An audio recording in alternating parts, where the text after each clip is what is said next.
Je voulais simplement revenir sur un point. Ouh! Calme-toi. Là. Là, comme ça. Ah! Ah, tu gâches ma vidéo! Bonjour et bienvenue à bord des Perles de Jade. Je suis de retour aujourd'hui pour une nouvelle vidéo sur le métier d'hôtesse de l'air. Je vais également profiter de cette vidéo pour vous faire un petit tuto déco. Et oui, en cette période de confinement, on est tous enfermés à l'intérieur, mais c'est l'occasion pour sublimer sa décoration. Alors je vais vous montrer comment fabriquer un bel abat-jour avec un ballon d'anniversaire et de la ficelle. Durant cette vidéo, je vais évoquer des termes spécifiques au métier de PNC comme le CCA, le TOEIC, les sélections, le vol de femmes, etc. N'hésitez pas à me dire en commentaire si vous voulez que je fasse de nouvelles vidéos pour développer plus en détail certains de ces sujets. C'est parti, on commence. Pour réaliser votre lampe, il vous faudra simplement un ballon de baudruche, de la ficelle, de la colle et un ciseau.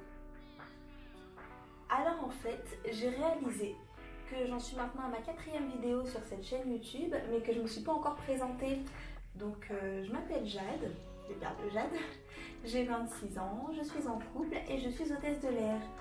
J'ai créé cette chaîne tout simplement pour m'amuser, pour partager ce que j'aime dans la vie, mes passions, mes centres d'intérêt, donc le métier de PNC, les voyages avec les vlogs, la décoration, et probablement la cuisine. Voilà.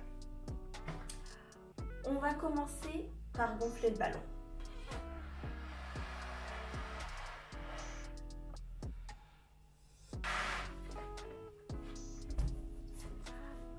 Alors le ballon, vous le gonflez à la taille que vous voulez.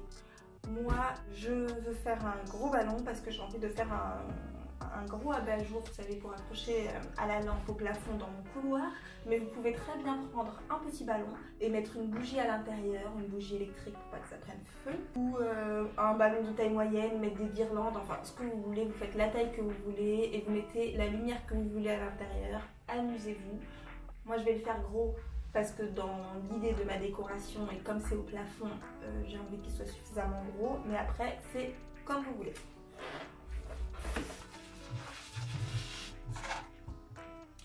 À cette taille-là, je pense qu'on est pas mal et je pense que je peux pas faire plus gros sinon il va éclater. On attache avec un petit nœud et voilà, le ballon est gonflé. J'avais envie aujourd'hui de vous raconter mon expérience de PNC. Bon, mon expérience pas très longue parce que j'ai exercé pour le moment seulement pendant 1 an, mais ça a été une des plus belles années de ma vie. Déjà, il faut savoir que moi je me vexe pas, je suis pas susceptible et puis je me vexe pas du tout quand on me dit que le métier de PNC c'est des serveuses dans les avions, que c'est juste servir des plateaux repas, faire des grands sourires et avoir la belle vie en escale, profiter au soleil dans des beaux hôtels. Je me vexe pas tout simplement parce que ce sont des préjugés, mais c'est des préjugés que moi aussi j'avais avant. C'était comme ça que j'imaginais le métier, ça me dérangeait pas. Parce que c'était un moment de ma vie où j'avais besoin de liberté, de m'évader. Je savais pas trop combien de temps j'allais faire ça, mais j'avais envie de voyager et pas me prendre la tête. Donc c'était comme ça que j'imaginais le métier et ça m'allait. Bon, évidemment, je me suis très vite rendu compte que c'est pas ça du tout.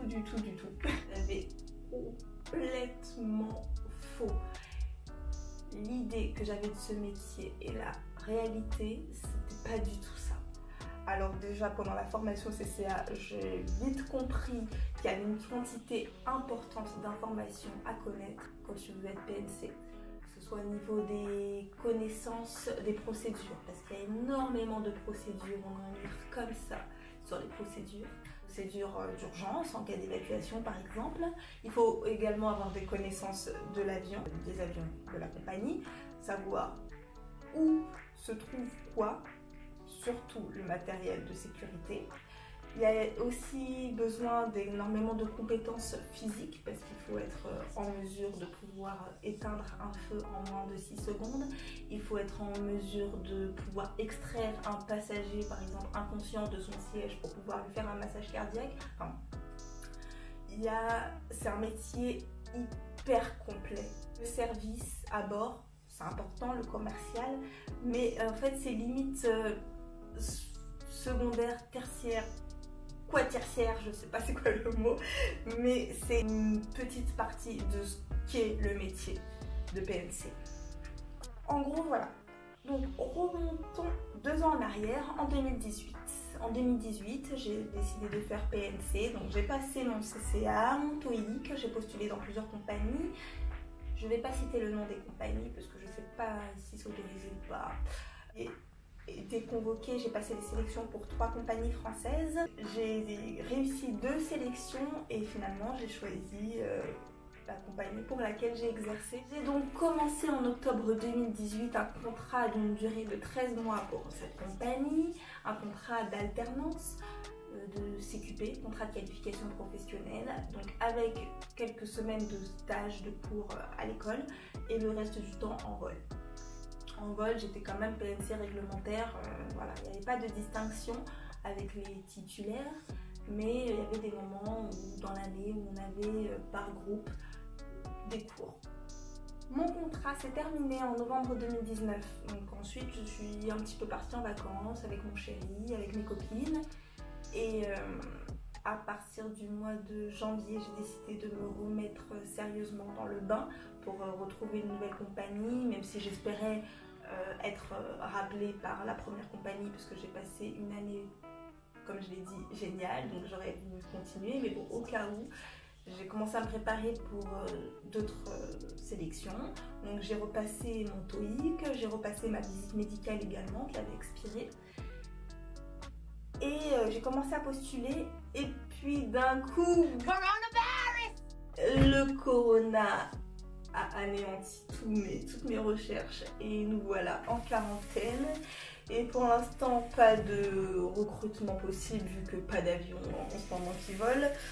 Donc c'est un peu le néant dans ma vie professionnelle, mais c'est pas grave. On va revenir à notre ballon, hein. Alors pour commencer, je vous conseille de préparer le plan de travail. Donc moi j'ai utilisé un sac poubelle que j'ai découpé pour pouvoir protéger ma table parce que la colle ça peut coller, salir et voilà. Donc pour éviter les dégâts, on va mettre quelque chose pour protéger. Ensuite, je vais mélanger la colle glue avec un petit peu d'eau. Bonne dose de colle. Pour les quantités, je vous avoue que je mets un peu au pif, donc je ne suis pas encore une pro des tutos. C'est un peu au feeling. Un peu de colle, un peu d'eau pour que ce soit plus facile à étaler. Et on mélange. Alors mon premier vol c'était le 31 octobre 2018. C'était un vol Orly-Réunion. Trop contente, c'était la première fois que j'allais à La Réunion. C'était sur le 747, un avion que j'adore, donc j'étais super excitée. J'avais un petit peu peur parce que c'était la première fois que je faisais un vol aussi long. Je crois que c'était 10h40 de vol. Donc c'est bon, ça s'est mélangé. Sur ce premier vol, j'étais PCB. C'est très bien pour commencer. Donc ça veut dire personnel complémentaire de bord, c'est-à-dire que je suis dans l'équipage mais en complément uniquement pour le service. J'ai pas de fonction de sécurité, j'ai pas de check à faire, je fais vraiment que le service, que le commercial. Donc pour un premier vol, ça m'allait très bien, ça me suffisait. Ça permet de voir, d'observer, de comprendre comment ça se passe dans l'avion avec l'équipage. D'ailleurs mon équipage était très gentil, bon, comme tous ceux que j'ai eu après. Mes collègues ont été hyper accueillants, bienveillants, compréhensifs, ils m'ont montré et appris plein de choses. C'était vraiment très intéressant et très stressant aussi, il faut l'avouer, parce que je rêvais d'être en uniforme et de me pavaner, mais en fait, dans cette compagnie, les PCB portent le même uniforme, il n'y a pas de distinction, sauf ils n'ont pas le petit badge de sécurité. Là, par contre, quand tu es en uniforme, que tu es l'hôtesse, les passagers te regardent. Ils te regardent quand tu traverses l'allée, ils regardent un petit peu où tu vas, ce que tu fais. Si tu t'arrêtes pour parler, un autre passager essaie d'écouter, voilà. Ils n'ont pas grand chose à faire. En même temps, il n'y a que les films et l'écran à regarder, mais bon. Du coup, on est beaucoup plus observé. Je je me rendais pas compte avant d'être à ce poste. Même moi, j'observais les hôtesses, hein, même quand je voyage en tant que passagère, je les observe. C'est un réflexe, je sais pas. Mais bon, en tout cas, on sait qu'on est observé, on le sent, et du coup, faut pas trébucher, c'est ce que j'essaie de me dire. Tombe pas, t'es en uniforme, fais pas n'importe quoi, Jade. D'ailleurs, le seul moment un peu de stress que j'ai ressenti pendant le vol, ça a été un instant, pendant une trentaine de minutes, on a traversé une petite zone de turbulence légère. J'ai déjà pris l'avion en tant que passagère, les turbulences, limite ça m'amuse. Et c'était vraiment pas grand chose, la consigne était allumée, d'attacher les ceintures, tout le monde était assis attaché, parce que c'était le moment du service. Donc, au moment du service, ça veut dire que moi, pour la première fois, je suis debout pendant les turbulences et c'est pas du tout le même ressenti quand on est assis sur son siège, ça fait un petit peu comme ça. Et quand on est debout sur des talons, parce que j'avais jamais pris aussi non plus l'avion avec des talons, d'habitude je me mettais plutôt confortable, donc c'était basket. Donc en talons, debout, avec un verre d'eau, la bouteille d'eau ou un café et le gobelet et tout ça, oh là là. Mais bon, ça s'est bien passé, j'ai rien renversé sur personne. Et ça a été le petit moment où je me suis dit, oh mince, comment, pourquoi, non. On travaille en binôme, donc chacun d'un côté de la voiture, du trolley. Et le PNC avec qui je travaillais était super gentil, il m'a dit prends ton temps, c'est pas la course, serre tranquillement tes gobelets, tu les remplis pas trop haut parce que justement ça bouge, donc tu les remplis à moitié, les gens comprennent, ils redemanderont un deuxième verre s'ils ont encore soif, mais bon, ne t'inquiète pas. Donc ça m'a détendue, j'ai servi et tout s'est bien passé. Arrivée à La Réunion, j'ai fait une super escale, je restais 48 heures. Donc 48 heures, moi je compte comme les bébés, ça fait 2 dodos. Donc ça veut dire qu'on est arrivé le matin, j'ai passé toute la journée, j'ai dormi une première nuit, j'ai repassé la journée, j'ai redormi une seconde nuit et je suis rentrée le 3e jour au soir. Donc vol de nuit, j'arrivais 4 jours après. J'étais complètement décalée en rentrant chez moi parce que entre les vols de nuit et machin, je ne savais plus quel jour on était. Mais c'est normal, je me suis habituée à cette sensation, donc on s'habitue jamais vraiment finalement. Le vol retour s'est très bien passé, rien m'a signalé. Et durant l'année, j'ai su retourner plusieurs fois à La Réunion, ça s'est toujours bien passé. J'ai seulement eu un petit incident, une situation un petit peu inédite, on va dire, que je vais vous raconter dans un instant, mais il faut quand même que j'avance sur le ballon. Donc ce que je vous conseille, c'est de prendre un peu d'huile, n'importe quelle huile. Là j'ai pris de l'huile de cuisson, mais bon, on aurait très bien pu prendre de l'huile d'olive, peu importe. Donc on applique bien l'huile partout sur les mains et sur le ballon, parce que le but c'est que ça colle, enfin que la ficelle se colle entre elles, mais qu'elle soit pas trop collée au ballon et que les mains ne soient pas trop pleines de colle non plus. Donc, une fois que j'ai mis mon huile de partout, on peut la ranger.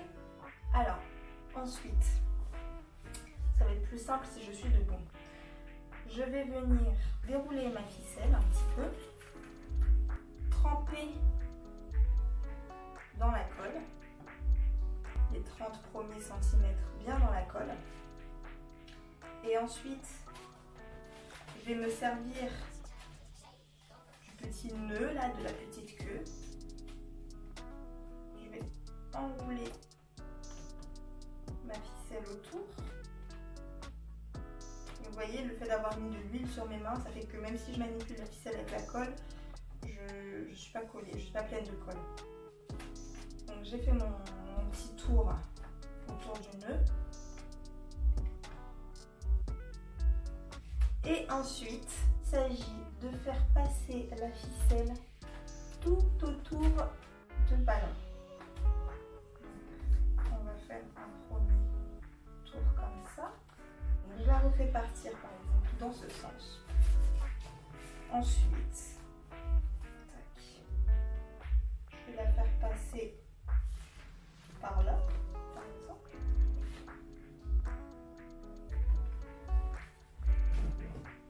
Je déroule un peu mon fil, ça va être plus simple. Donc, on la fait passer peu partout autour du ballon. Et voilà, donc là je suis plutôt satisfaite du résultat. J'ai l'impression d'avoir recouvert un petit peu toutes les zones. Je voulais pas laisser trop d'espace vide parce que j'ai vraiment envie de faire une ambiance tamisée. Et donc pour finir, je vais découper ma ficelle. Le petit bout qui reste, on va le... Je fais un petit nœud et voilà. Ok, c'est parti, je vous raconte ce fameux vol, enfin plutôt cette fameuse escale. J'allais donc à La Réunion, le vol s'est bien passé et on arrive sur place et en fait c'était le début des gilets jaunes, les premiers jours, je sais pas le premier ou le deuxième jour, en tout cas c'était vraiment dans les débuts. Donc on nous a prévenu qu'il y avait des gilets jaunes qui commençaient à barrer les routes, donc il faut éviter de s'éloigner trop de l'hôtel. Alors moi en escale, bon, j'ai toute ma petite vie, j'ai simplement été au marché pour m'acheter des fruits, des légumes, des avocats, des mangues, des ananas, bref on s'en fiche. Je suis rentrée à l'hôtel, j'ai croisé mes collègues, on a discuté un petit peu au bord de la piscine et puis après je suis montée à ma chambre pour faire la sieste avant le vol retour. Parce que c'était un vol de nuit, donc on repart le soir. Je me rappelle plus des heures, donc je vais inventer une heure au pif. On va dire que le réveil était à 19h. Ce que j'appelle le réveil, c'est que les réceptionnistes nous appellent dans nos chambres une heure avant l'heure du pick-up, donc l'heure à laquelle la navette part pour nous ramener à l'aéroport pour aller prendre l'avion. Donc une heure avant l'heure du pick-up, on est appelé dans nos chambres par téléphone, si jamais on est en train de dormir ou autre. En tout cas, on sait que dans une heure, on doit être en bas dans le bus. Donc il faut descendre avant ce laps de temps. Moi, j'aime être réveillée avant l'heure du réveil. Je suis toujours debout au moins une heure avant. Comme ça, quand on m'appelle, je suis déjà au moins douchée. Mon chignon est fait parce que le chignon, ça prend du temps.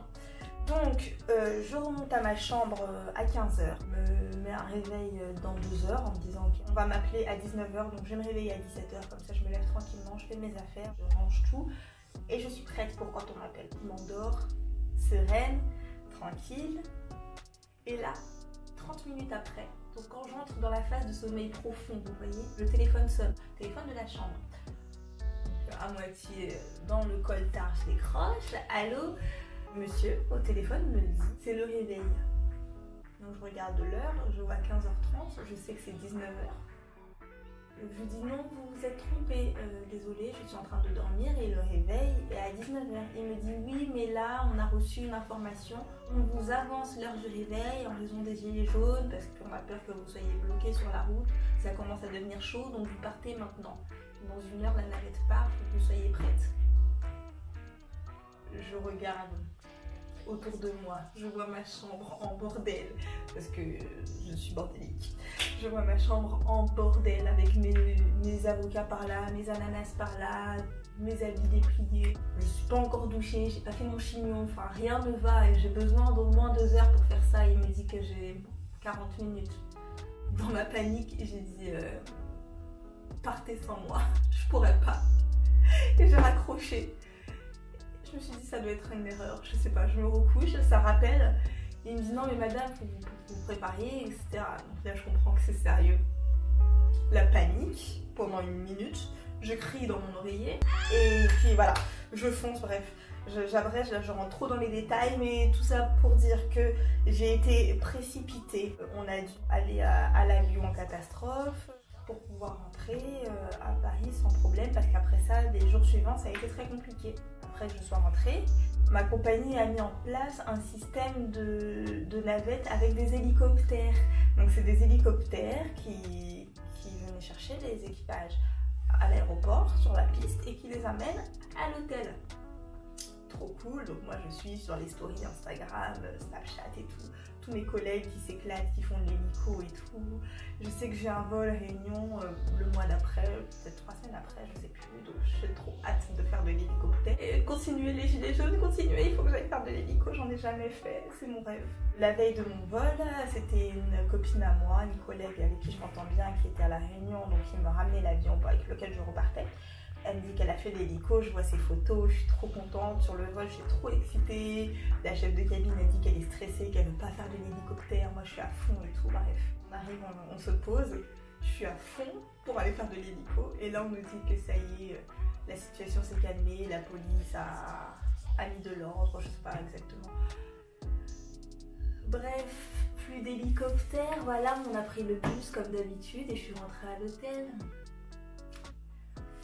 C'est pas grave, tout ça pour dire que j'ai appris avec ce métier qu'il y a des aléas, que ça se passe pas toujours comme prévu et donc il faut s'adapter. Franchement, l'adaptabilité, c'est ça, c'est le mot d'ordre dans ce métier. Les choses peuvent ne pas se passer comme prévu. On peut, au lieu de faire un trajet en navette, nous dire tu vas le faire en hélicoptère. On peut nous dire au lieu de te lever à 17 h, tu vas te lever à 15 h. Enfin, on a un planning, on sait plus ou moins où on doit aller, ce qu'on doit faire, mais ça peut changer. Les vols, les escales, etc., les plannings, tout peut changer. Donc il faut être flexible. Et il faut savoir s'adapter rapidement. Ça m'a aussi servi de leçon, ça m'a permis d'être plus organisée le jour de mon départ. Maintenant, systématiquement, je ne dis pas que j'ai fait ma valise, mais en tout cas, les affaires sont prêtes. Mon uniforme est déjà sorti et déplié. Ce qui n'est pas utile d'être dehors dans ma chambre, c'est déjà rangé dans ma valise. Comme ça, si jamais j'ai un réveil qui est avancé, j'ai quelque chose, tac, tac, tac, je sais où et quoi, j'oublie rien, je vais vite et je suis capable maintenant de pouvoir me préparer et partir plus rapidement et anticiper. Donc ça m'a quand même servi de leçon. Et ensuite, la partie un peu crado. À présent, il va s'agir de coller tout ça. Plusieurs techniques, vous pouvez, si vous voulez vous appliquer, vous avez du temps, utiliser un pinceau, une éponge. Moi, j'ai pris un bout de chiffon, un vieux t-shirt qui était tout déchiré. Et l'idée, c'est vraiment de mettre de la colle partout, sur toute la ficelle. Donc, quand je prends comme ça, là, faut y aller. Faut pas avoir peur de se salir. Les mains, ça se nettoie. La colle, ça se part avec de l'eau et du savon. On tapote, on étale, on badigeonne, comme vous voulez, mais le but, c'est que vraiment, il y en ait sur toute la ficelle. Et donc, avec la fin, je vais carrément venir verser. Il s'agit vraiment que ce soit bien collé. La colle, c'est le secret.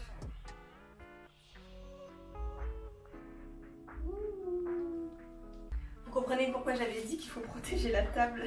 On va laisser sécher comme ça pendant 24 heures. C'est important de le laisser sécher au moins 24 heures. Si vous voyez qu'au bout de 24 heures, il n'est pas hyper dur, on le laisse encore. On le retourne de temps en temps pour qu'il sèche bien de tous les côtés. Il faut laisser quelque chose en dessous pendant qu'on laisse sécher parce que la colle coule, donc on va bien le laisser, moi je vais le laisser comme ça. Voilà, donc pendant qu'on laisse notre ballon sécher tranquillement, je vais revenir sur les vols. Donc après mon premier vol où j'étais PCB, vers la Réunion, mon second vol, ça a été mon vol de lâcher ou vol de familiarisation. Le vol de lâcher, qu'est-ce que c'est? C'est le vol où on est évalué. Donc on a un instructeur avec nous. Au vol aller, on peut lui poser des questions, il nous explique et on fait ensemble toutes les procédures, les checks, etc.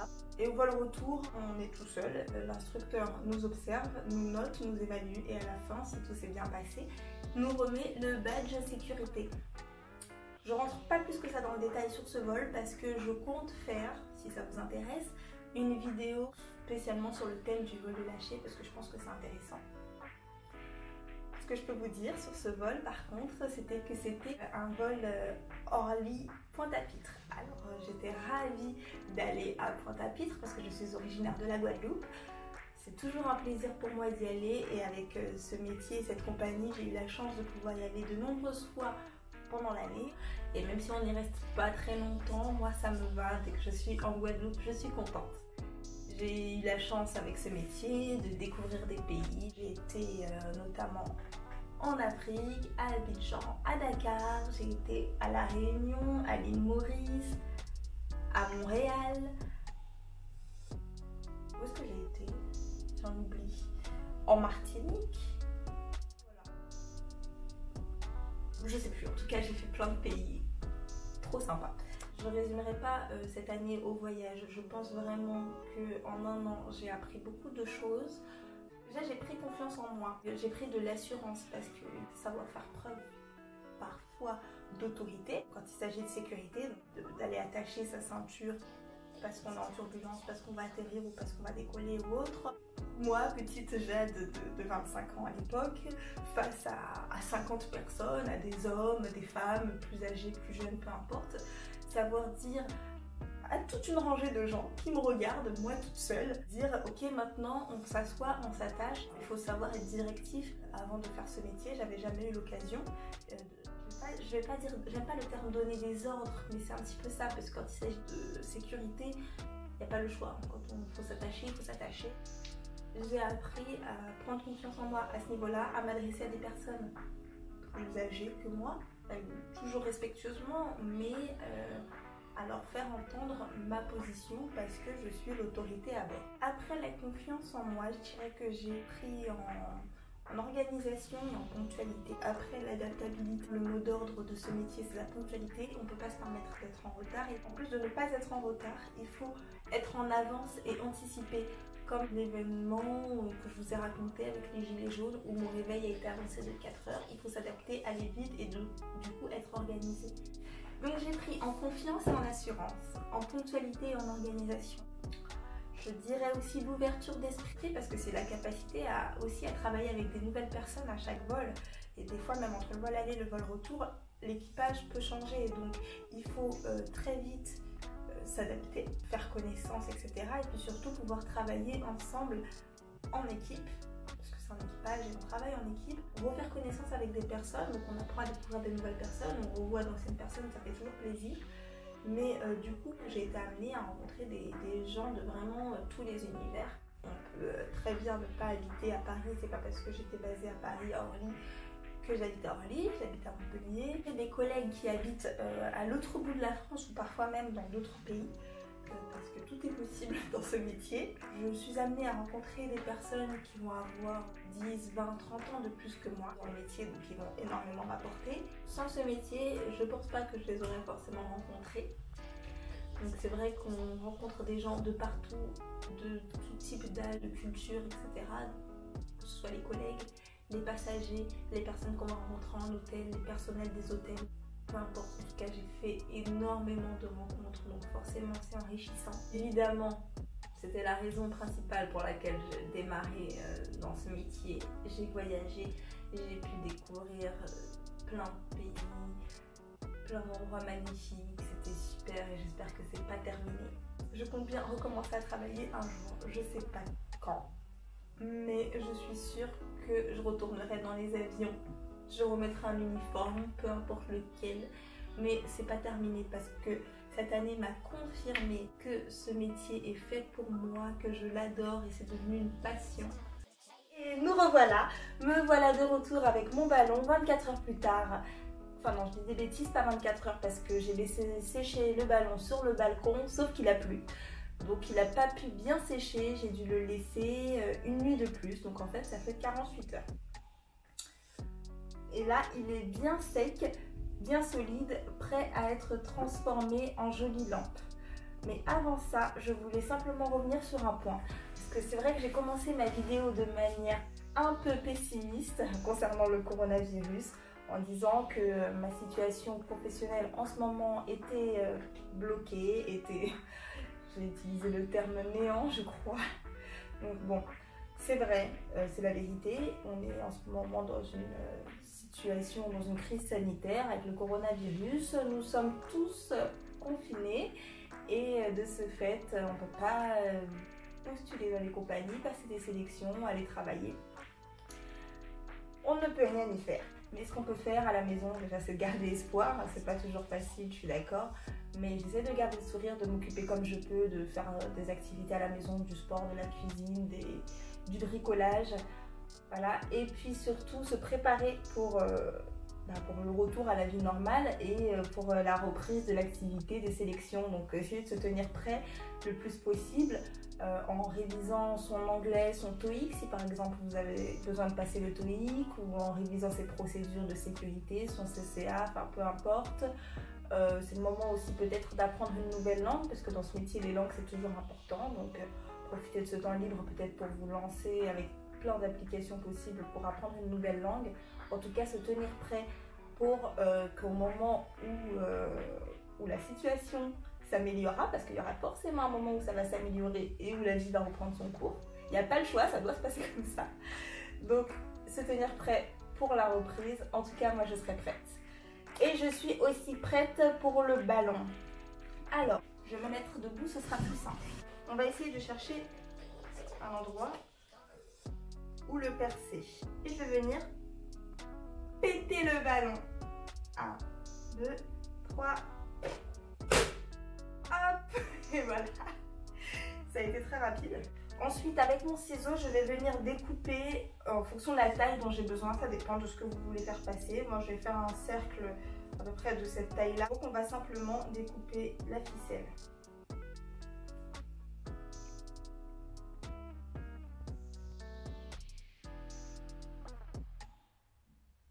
Tadam!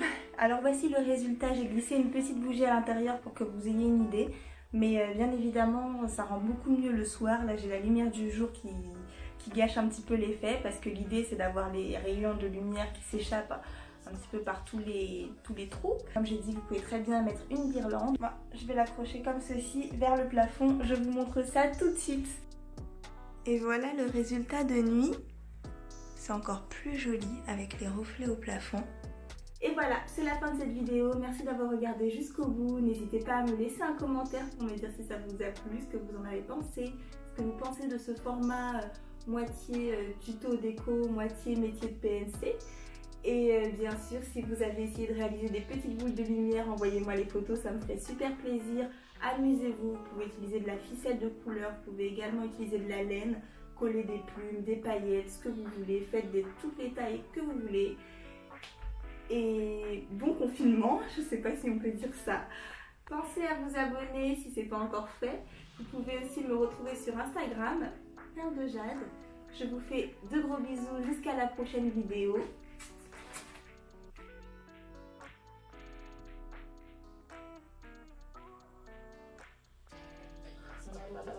Arrête de faire n'importe quoi, t'es filmé. Doudou.